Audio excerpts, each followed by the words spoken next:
来看这昨午宜兰南方澳进安宫的宣武妈祖，身躯的金牌甲宣武盘链得彩头，损失超过2000万。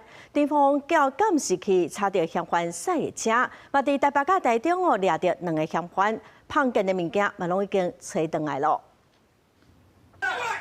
警方甲门侦破亚细嫌犯，对内面超出真侪宣武盘链一个宣武珠。有名的宜兰南方澳静安宫600公斤重的黄金妈祖神像，身躯顶的配件拢互这个姓陈的嫌犯，甲伊一个姓陈的朋友偷摕。庙方初步估计损失是2000多万。警方调监视器，并且立人顺利破案。 故于同日的晚间，在台北市及台中市分别拘提本案的窃钱盗案，并起获失窃的全数赃物。为什么要偷吗？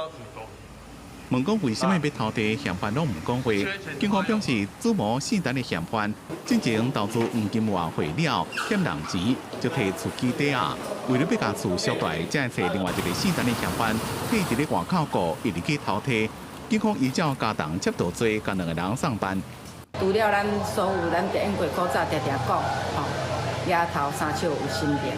即马大家咱要做歹迄当阵，咱爱搁会记你一句：丫头三笑有监视器。庙方感谢警方将物件找大，也另外找一工，将一寡饰品搁挂倒去妈祖的身躯顶。一寡饰品拢是庙的信徒一资买来管的，若无找大，信徒会真唔甘。